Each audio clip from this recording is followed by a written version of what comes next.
the sort of rental process starts. They've got a video that talks about boot soles and also the boot sole length. But if they've already watched that, they can just sort of skip through, and then it takes them straight through to the Big Red Cats waiver. Pretty standard waiver. Has all the normal stuff they need to go through. Essentially, it's saying that they're waiving a legal right to sue us.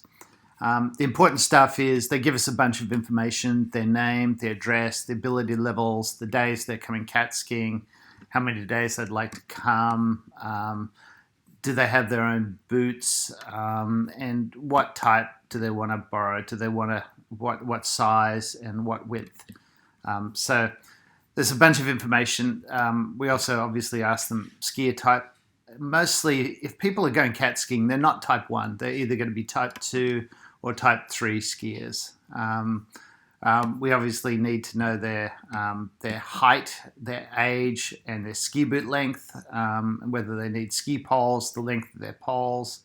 There's a little bit in here about touring boots are not compatible, and just to sort of reinforce that, walk to ride are.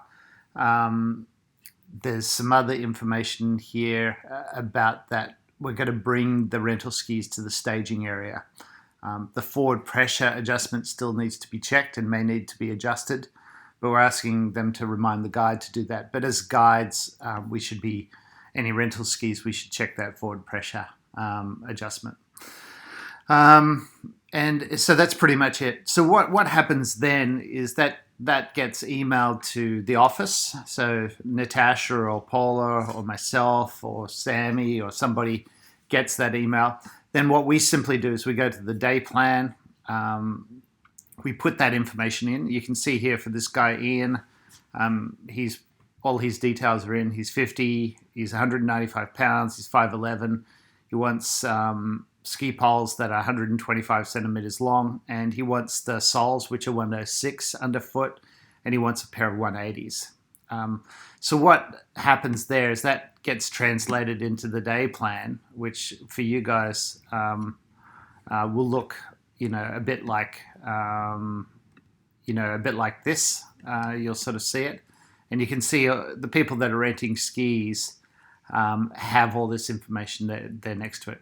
So what's going to happen is the office is going to set up the skis. They're going to put them outside on a rack, and then you or somebody else then needs to put them in the bus and take them to the staging area. So before you leave the Big Red base, you need to check this day plan, see how many pairs of rental skis that you need.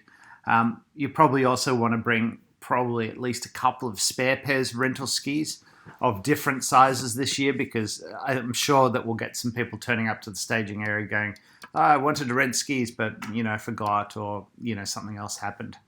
So this is important. That's what it'll look like on this booking form, and that's it for now. Thanks, team.